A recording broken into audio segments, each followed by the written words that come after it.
Semua rektor di seluruh Malang diundang dan semuanya rata-rata hadir. Kebetulan dari MUI saya sendiri yang hadir. Semua Kapolres di Malang Raya semuanya hadir. Salah satu yang disampaikan oleh Rektor Universitas Brawijaya, beliau seorang Gus juga ya, Profesor Dr. Muhammad Bisri, bahwa di Unibro ini ditemukan satu ruangan yang ada tulisannya ruangan anti Tuhan. Tanggal 1 Mei kemarin akan diputar film apa itu lupa saya, Semen dan Semin atau apa itu. Pokoknya semen, apa namanya filmnya PKI, komunis. Jadi sesungguhnya kita ini jangan sampai kemudian yang musuh utama ini menjadi tidak terdeteksi karena kita nggak pernah mengawasi. Alhamdulillah saya diberi rezeki oleh Allah Subhanahu wa taala. Di setiap daerah konflik di Indonesia saya selalu diberi kesempatan untuk datang. Pada saat di Ambon pertama, sebelum banyak mujahidin yang datang, ini bagaimana ini harus ilmiah. Katakanlah panjenengan nggak suka tahlil, saya mau tahlil berdasarkan ilmu saya.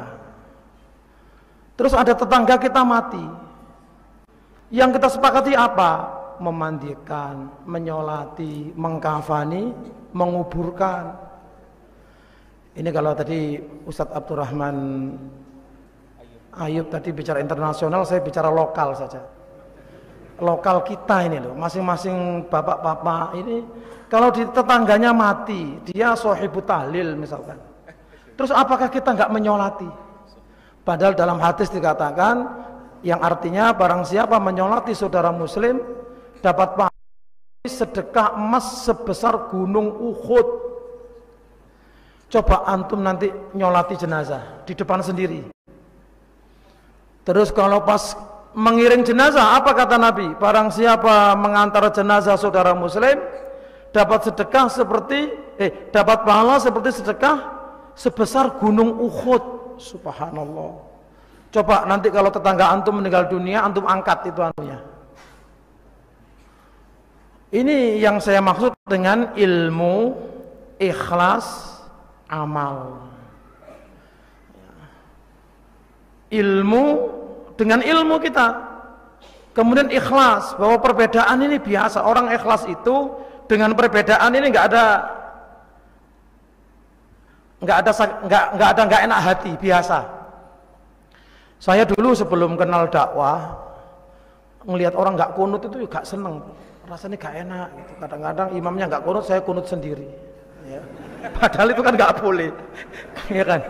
Itu kalau santri-santri saya kalau tanya, tak terangkan sebelum haji, itu tak terangkan, bapak-bapak nanti jangan kaget ya kalau nanti di Mekah Madinah nggak kunut. Itu masih banyak masyarakat yang ngomong, lu masa Mekah Madinah tidak ahli sunnah Gus? Jadi memang ya pemahamannya seperti itu. Masa Nabi Muhammad tidak ahli sunnah? Ya, apa sih Nabi Muhammad ahli sunnah? Lo memang seperti itu Pak. Masa begini mau kita katakan kafir, mau kita katakan gimana? Lo begitu tuh ada. Lo masa Nabi Muhammad tidak ahli sunnah? Dan Nabi Muhammad gak ahli sunnah, kon kok pocolok. Dan bahasanya gimana? Masa bahasanya gimana? Iya kan? Jadi ilmu, ikhlas, amal. Saya sekarang jadi imam di masjid yang nggak kunut, saya nggak kunut, dan itu biasa. Hati saya juga nggak berubah sama sekali, senang. Saya ngajarkan santri-santri saya untuk kunut subuh. Amal ini di sini harus ditunjukkan. Apa yang kita sepakati, kerja bakti sepakat, ya kan. Kemudian tadi ngelawat, ada walimah, banyak hal yang memang harus kemudian kalau kita amalkan. Ada orang tanya ke saya, Ustadz kalau saya nggak suka dengan tahlil gimana? Ya nggak apa-apa, Anda nggak, orang tuh akhirnya tahu. Ini di daerah Surabaya kita ini Pak, orang-orang al-irsad yang sepuh-sepuh, orang-orang jamaah yang sepuh itu biasa sudah. Sholat di ampel depan sendiri. Dan mereka tahu dari zaman dulu itu kalau oh ini jamaah nggak mau tahlil, jamaah nggak mau maulid, itu sudah biasa itu, saling menghargai, nggak ada masalah. Dari dulu nggak ada masalah. Maka kita waspada bener, jangan sampai kemudian perpecahan ini ada pihak ketiga. Siapa dia yang merusak Yaman, Pak? Yang namanya Syiah. Ya, itu jahatnya luar biasa. Ada lagi yang namanya tadi komunis. Nah kalau kemudian kita ini, apalagi yang tadi kata Ustadz Abdurrahman Ayub tadi, saling mengkafirkan, naudzubillah min dzalik, dan demi Allah Salafi ini nggak pernah mengkafirkan. Ya kalau sampai mengkafirkan ini kan, yang kasihan ini kan orang kafir yang asli. Lah terus saya apa? Lah dia kan nggak punya predikat, kan kasihan. Kasihan. Lah kalau kemudian dikafirkan, lah terus mengkafir jadi opo, kan seakan apa di akhirat sengsara, di dunia sengsara, kan kasihan. Artinya dia kan nggak punya tempat. Maka saya senang sekali, saya sangat bergembira. Tadi kalau dikatakan banyak persamaan ya, aswaja dengan salaf aja Pak, pakai S ya, jangan azwaj ya. Ini sampai sekarang belum berani Pak ya, ini yang aswaja ini banyak persamaan. Tadi sebutkan persamaan begitu banyak sama beliau. Saya tambah lagi persamaannya Pak, kalau hari raya pakai ru'yah, jadi tidak hisab. Aswaja dengan salafi masih banyak. Demikian kurang lebihnya, saya mohon maaf. Assalamualaikum warahmatullahi wabarakatuh. Waalaikumsalam warahmatullahi wabarakatuh. Jazakumullah khair Ustadzana Al-Fadil Gus Wahid Al-Ghazali hafidzakallah. Kita betapa senangnya, bahagianya hati ini ketika berbicara tentang bahaya Syiah dan pentingnya persaudaraan sesama kaum muslimin. Masih ada bersama kita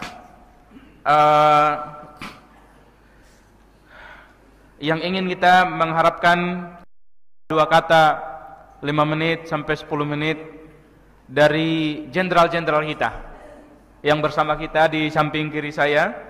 Pertama kami mohon kepada Bapak Laksda TNI Purnawirawan Johannes Warna hafidzakallah untuk memberikan semacam sambutan ataupun kata-kata yang berkaitan dengan pentingnya kajian-kajian seperti ini dan bahaya terorisme. Maka kami mohon kepada beliau kesediaannya, fa'alaihi falyatafadhal mashkura. Silakan Bapak. Assalamualaikum warahmatullahi wabarakatuh. Waalaikumsalam warahmatullahi wabarakatuh. Innal hamdalillah nahmaduhu wa nasta'inuhu wa nastaghfiruhu wa na'udzubillahi min syururi anfusina wa min sayyiati a'malina. May yahdihillahu fala mudhillalah wa may yudlil fala hadiyalah. Asyhadu an la ilaha illallah wahdahu la syarikalah wa asyhadu anna Muhammadan abduhu wa rasuluh. Kepada Pak Moderator, saya ucapkan terima kasih atas kesempatan yang diberikan kepada saya.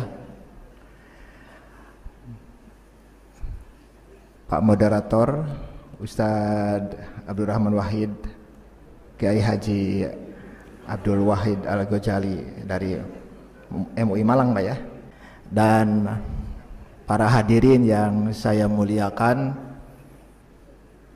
Perasaan saya hari ini sangat berbunga-bunga, Pak, karena saya dipersilahkan untuk duduk di sini. Pada sementara saya sama rekan saya Brigjen Ote Ruhiyat ini di sini hanya menghadiri untuk memberikan support saja, dukungan kepada rekan-rekan sekalian dengan adanya daurah ini. Ternyata diperintahkan sama moderator untuk bicara di sini. Saya juga tidak punya bahan apa yang mau dibicarakan. Jadi ya seadanya. Saya mungkin Ustadz Adil nanti.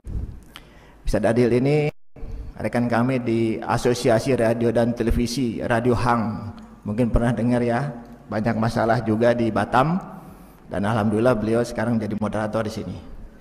Pertama-tama marilah kita panjatkan kita ke hadirat Allah Subhanahu wa taala, karena atas izin dan ridhonya kita masih diberikan kesempatan untuk bisa berkumpul bersama menghadiri daurah ini. Mudah-mudahan dengan daurah ini kita akan mendapatkan manfaat yang lebih banyak dalam dakwah ini. Salawat serta salam semoga senantiasa Allah curahkan kepada junjungan kita Nabi Muhammad SAW beserta para sahabat, keluarga, dan umat yang mengikuti sunnahnya. Izinkanlah saya untuk memperkenalkan diri. Tadi sudah disebutkan nama saya dilengkapi dengan pangkatnya. Kebetulan saya bukan orang asing di Surabaya. Saya mulai tahun 71 saya sudah tinggal di Surabaya karena pendidikan saya di Akademi Angkatan Laut sampai tahun 73. Jadi saya lulus tahun 73 dan pindah ke Jakarta, dinas di Jakarta 4 tahun, kembali lagi Surabaya sampai tahun 1994. Jadi sudah cukup lama saya tinggal di Surabaya dan menikmati masakan-masakan Surabaya, sudah barang tentu. Tahun 95 saya kembali lagi ke Jakarta dan alhamdulillah saya bersama Pak Ote berada di pusat kekuasaan. Jadi saya bisa pernah dinas di Merdeka Selatan dan di Merdeka Utara. Jadi kantor wakil presiden dari kantor presiden. Sama-sama Pak Ote ini dari Pas Pampres beliau. Dan pengalaman itulah mungkin yang memberikan suatu nuansa kepada saya bagaimana kehidupan dalam bernegeri gitu ya. Jadi masih bisa bertobat. Alhamdulillahirabbil alamin. Mudah-mudahan apa yang disampaikan oleh Ustadz Abdurrahman Wahid Yub tadi memberikan kita pandangan dan suatu hal yang terbaik apa yang harus kita laksanakan. Jangan sampai kita terbawa oleh aliran-aliran atau sesuatu yang memberikan dengan masuknya surga karena melakukan suatu hal yang kita rasakan sebagai suatu hal yang sia-sia ya Ustaz ya. Jadi kita surga akan menemukan bidadari kalau kita melakukan sesuatu yang malah merugikan diri kita dan keluarga kita. Bapak-bapak dan hadirin yang saya hormati, tadi saya pertemuan dengan Bapak Kapolres waktu sebelum adanya ini dan beliau memberikan gambaran mengenai tuntutannya pihak yang satu, keinginannya pihak yang satu lagi. Mudah-mudahan nanti dengan adanya daurah ini juga memberikan suatu pencerahan kepada beliau-beliau bahwasanya sekolah ini bukan sekolah yang mendidik orang-orang yang akan berbuat ekstrim. Sekolah ini akan mendidik orang-orang yang akhlakul karimah sebagaimana apa yang dituntunkan dalam memberikan hasil-hasil yang bermanfaat bagi masyarakat dan bangsa kita sekalian. Barangkali itu Ustadz Adil yang bisa saya sampaikan. Terima kasih atas perhatiannya. Billahi taufik wal hidayah. Wassalamualaikum warahmatullahi wabarakatuh. Waalaikumsalam warahmatullahi wabarakatuh. Jazakallah khair Bapak Juhana Suwarna. Kemudian kita masih ada satu tamu kita, bintang tamu kita pada hari ini untuk sesi pertama. Mohon kesediaan Bapak Brigjen TNI Purnawirawan Otte Ruhiyat Hafizakallah untuk memberikan sepatah dua kata untuk berikan dukungan dan juga mungkin pengarahan. Mohon pengarahannya Pak. Jenderal-jenderal yang sudah ini jenderal di bidang TNI, saya dan kiri saya ini jenderal-jenderal di bidang jamaah-jamaah insyaallah. Maka kepada Bapak Brigjen TNI Purnawirawan Otte Ruhiyat kami persilahkan dengan hormat. Assalamualaikum warahmatullahi wabarakatuh. Waalaikumsalam warahmatullahi wabarakatuh. Bapak-bapak yang saya hormati, terima kasih atas waktu yang diberikan kepada saya untuk berbicara dalam forum ini. Saya nggak menyangka kalau diberikan kesempatan untuk bicara. Untuk itu terima kasih.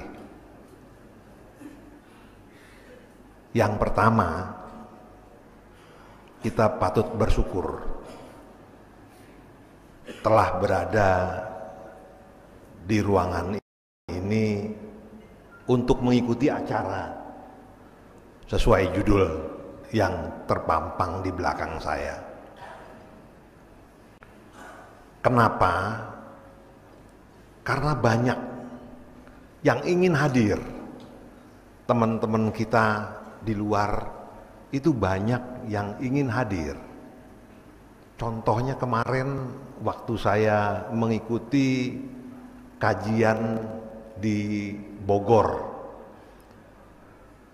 pertanyaan yang diberikan jamaah kepada Ustadz Yasid itu bagaimana mau datang kemari, sehingga jawaban dari Ustadz Yasid cukup bijaksana. Ya kalau seumpamanya datang semua ya nggak cukup Pak tempatnya, katanya. Jadi kita patut bersyukur, itu yang pertama. Yang kedua, kaitannya dengan situasi. Mungkin semua tahu tentang situasi. Saya hanya mengingatkan bahwa ini negara hukum, taat hukum, pendekatan hukum. Tadi kita sudah bicara dengan Kapolres, sependapat kita, semua diselesaikan secara hukum. Pertanyaannya, jadi kami ini perannya apa Pak? Perannya apa? Perannya kalau ada apa-apa wajib lapor, itu aja. Jadi jangan bertindak sendiri. Kalau bertindak sendiri menyalahi Pak. Jadi kalau ada apa-apa wajib lapor. Ya. Nanti diselesaikannya secara hukum yang berlaku. Simple. Tidak berbuat sendiri-sendiri akhirnya menambah permasalahan. Itu saja dari saya. Wabil taufik wal hidayah. Wassalamualaikum warahmatullahi wabarakatuh. Waalaikumsalam warahmatullahi wabarakatuh. Jazakallah khair Bapak Brigjen TNI Purnawirawan Otte Ruhiyat dan juga para tamu kita. Di sini ada sedikit pengumuman. Sebelum kita masuk ke sesi pertanyaan, kita mulai. Bagi para tamu undangan yang mungkin memiliki keperluan, kami persilakan untuk menuju ke perpustakaan untuk menerima bingkisan. Ini nanti akan dipandu oleh panitia.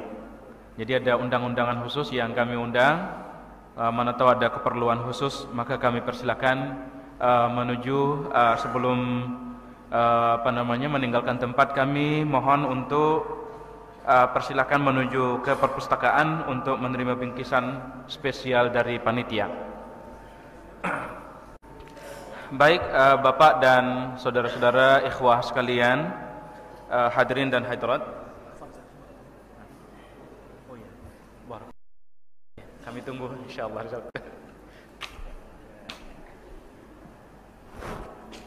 Iya, Bapak Kiai Gus Abdul Wahid Al-Ghazali sebagai Ketua MUI Kabupaten Malang, mohon pamit duluan dari daurah kita, yang insyaallah beliau pengen menghadiri lagi Sabtu insyaallah.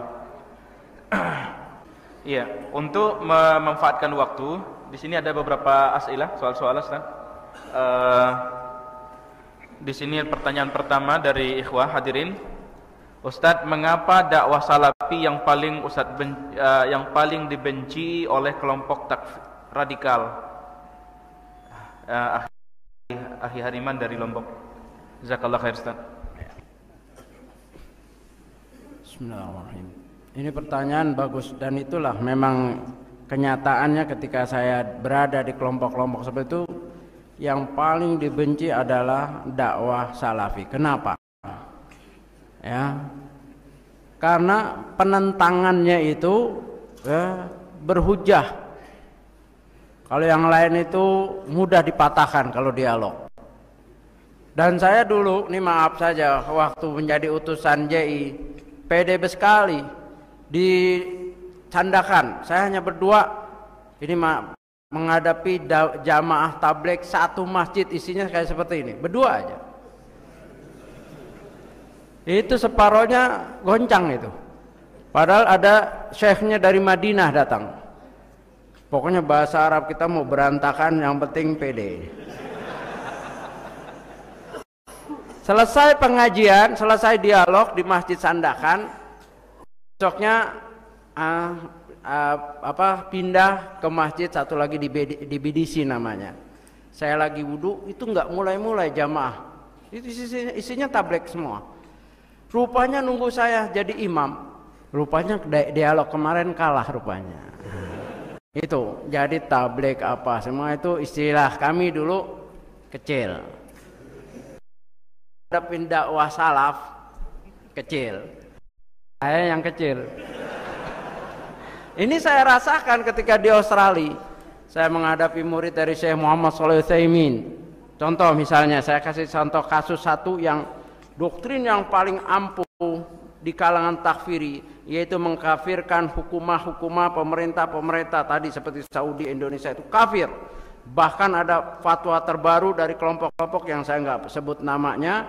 Indonesia lebih kafir daripada Amerika, lebih kafir daripada Australia, lebih kafir daripada Inggris. Saya punya rekamannya ketika dialog di Nusa Kambangan. Ya.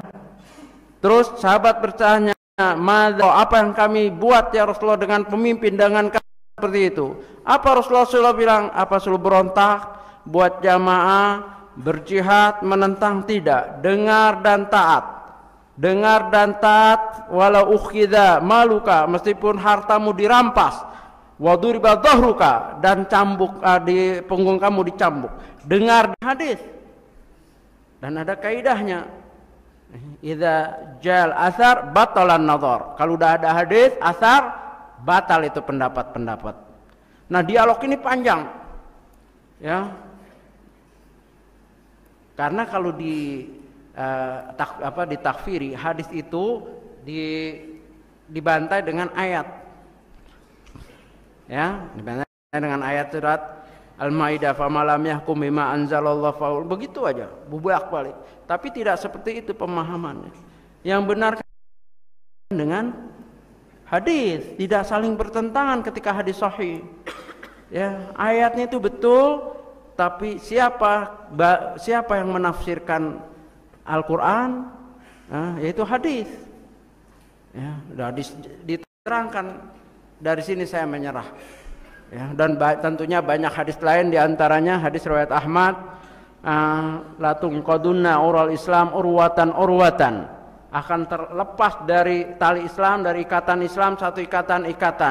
Yang pertama, kullaman qad intaqadat tasabbasan nasu billati taliha. Setiap putus orang akan berpegang dengan ikatan selanjutnya. Wa awwaluhunna naqdul hukmi. Yang pertama kali putus adalah lepas adalah tentang hukum, kemudian sholat. Nah, ketika di situ hadis Nabi SAW ketika menyatakan yang pertama lepas adalah hukum, Nabi tidak bilang kafir, habis kafir, tidak. Masih ada sholat dan seterusnya. Ini yang nggak ada bijaksananya nih takfiri. Langsung kafir kafir. Nah, sekarang mereka yang takfiri dikafir lagi sama ISIS. Nah, ini kejadian. Saya kan keliling nih di Nusa Kambangan. Orang-orang yang dulu dihukum mati, hukum seumur hidup, ada yang hukum mati, sempat dialog. Ustaz, kenapa? Ya masih sama saya walaupun udah beda tapi tetap manggil Ustadz karena pernah ngaji kan. Ustaz, saya kan sudah begini nih seumur hidup. Sekarang saya dikafirkan lagi sama tolong orang itu gitunya. Lah, iya kenapa? Karena saya sekarang sudah dijadikan imam karena seumur hidup.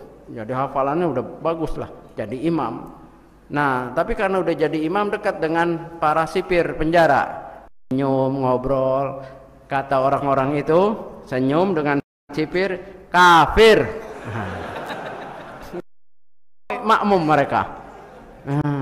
Itu JI itu tokoh JI yang meledakkan, ada salah satu peledakan yang dia lakukan seumur hidup.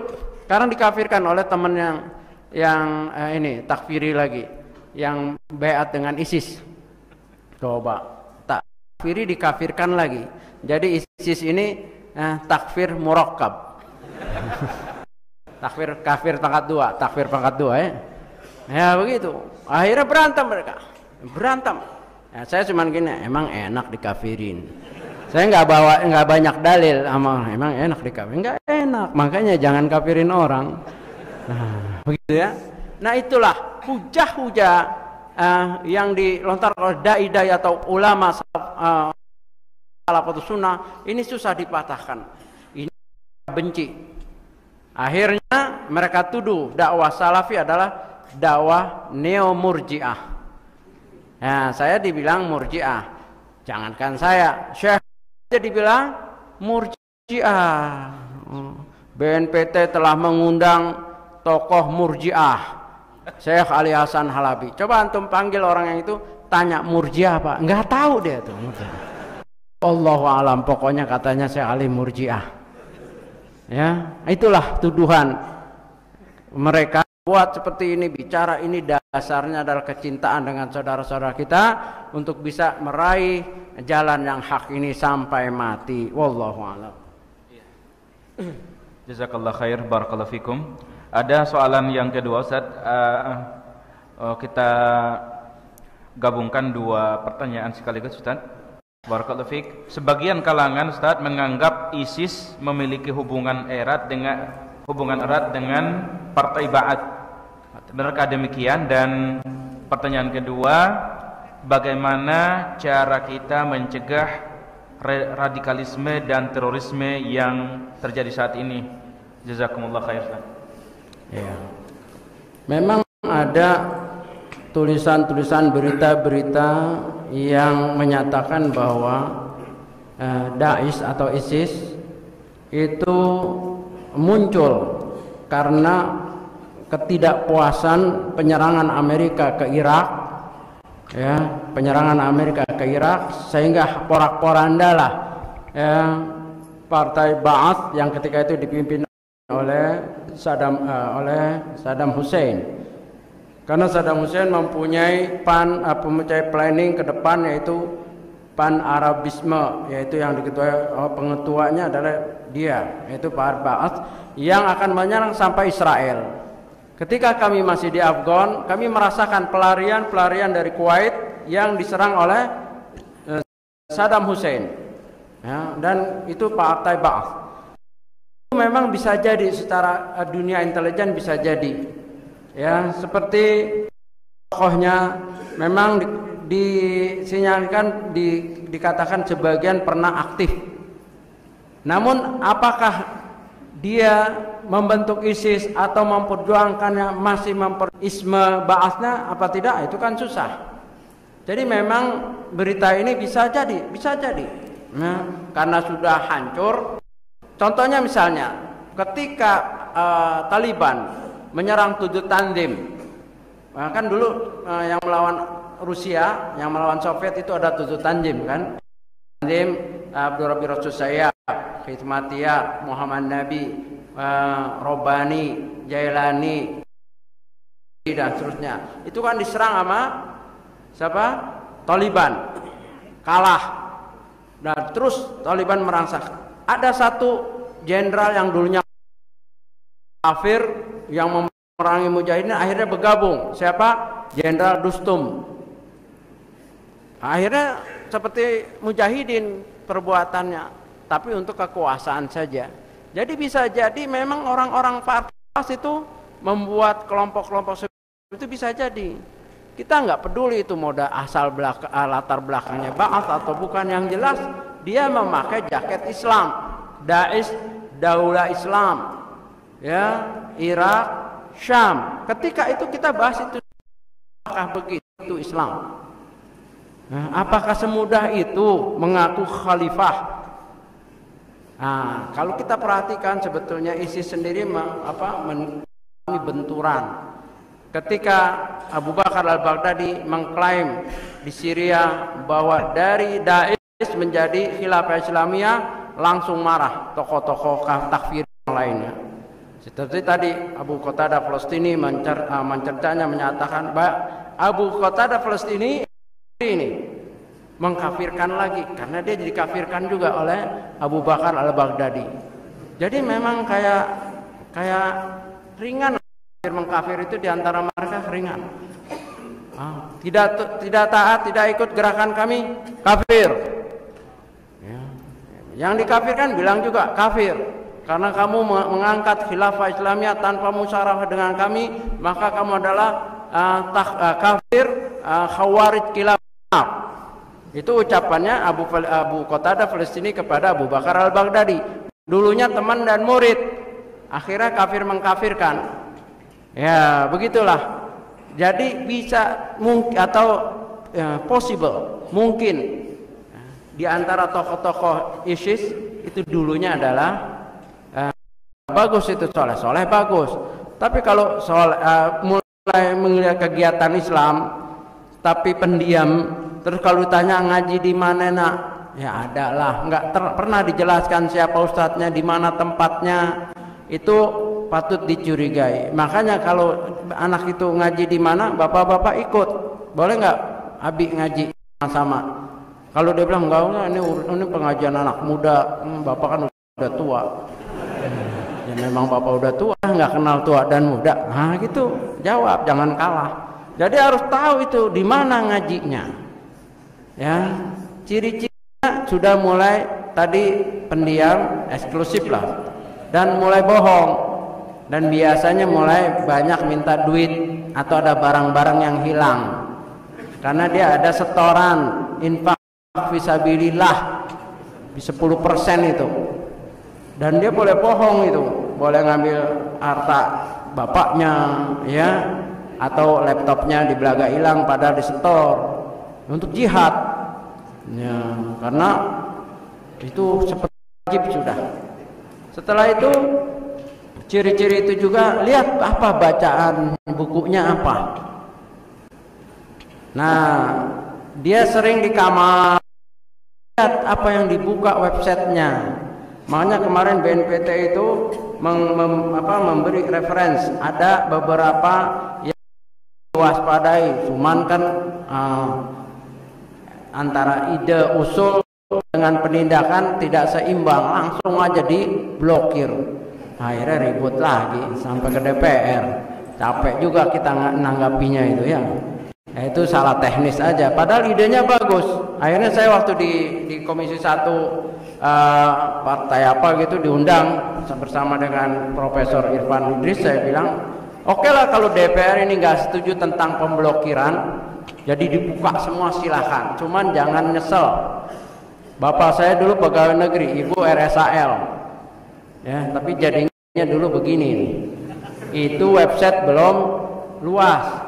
Sekarang anak dalam kamar memang game bahaya, video porno dosa, tapi situs-situs yang keras, situs diam-diam akhirnya dia terobsesi, terdoktrin, lama-lama akhirnya mengkafirkan bapak ibunya dan hilang 5 tahun. Jangan nyesel, saya bilang, silahkan aja dibebaskan. Ini terbukti. Saya mengunjungi Umar Patek ketika masih di Brimob Depok. Ustaz, ini ada seru nih Ustaz. Kenapa? Saya dulu diajak untuk di Solo, ada anak pemuda yang belum lama ditangkap kan. Apa yang dia buat? Nitroglycerin. Nitroglycerin, bahan peledak eksplosif yang cair kayak gini. Itu 1 tetes ubin bolong. Ini 4 liter dibuat. 1 tetes nitroglycerin itu bisa bolong. Pala ini bisa pecah kalau 1 tetes kena. Ini dia bisa buat 4 liter. Dan dia akan siap memeledakkan pos-pos polisi di mana aja. Ketangkap alhamdulillah. Ya. Nah, itu Umar Patek bilang, dia mana bayatnya kemana? Enggak, dia website aja itu. Dari website ke website, dari situs ke situs, sampai buat bomnya juga dari YouTube. Karena dia SMA-nya IPA. Jadi bisa. Bayangkan yang dia baca website-website yang tadi itu. Ya, terus prakteknya dia ada bekal lagi. Dan di Indonesia masih ada barang-barang yang masih bisa dibuat bahan peledak. di toko-toko resmi. Ya, tinggal tahu apa enggak gitu. Kalau kita kan makan kacang ya, iseng-iseng. Itu dari kacang bisa itu bahan dasar nitrogliserin. Ini kalau saya sebutin semua bahaya ini maksudnya. Nah artinya ya hati-hati. Jadi kalau Bapak punya anak betah dengan komputer di dalam sendirian, dicek sekali-sekali sidak. Wah, kalau porno istighfar kamu ya. Tapi kalau waduh syubhat, dia merasa jadi pahlawan kalau dia buka, apalagi dia menjadikan dirinya seperti itu. Gambarannya sudah sorga, bapak ibunya yang nggak mau kafir, saudaranya yang menentang kafir, hartanya halal, darahnya halal, nggak perlu izin lagi kalau pergi ke Syria. Saya pergi ke Afgan 5 tahun izin. Ya, ibu saya dulu yang beberapa kali udah yasinan, nggak tahu tuh. Ya masih NU kan dulu ya. Yasinan nggak taunya muncul setelah 5 tahun pingsan dia. Nah begitulah. Nah, itulah. Jadi kita harus bentengi semuanya. Jangan kita lepas begitu saja. Ngajinya di mana? Ya, maka saya yakin kalau ngajinya kemarin nih, ya, ke Mahat Ali bin Abi Thalib, insya Allah aman.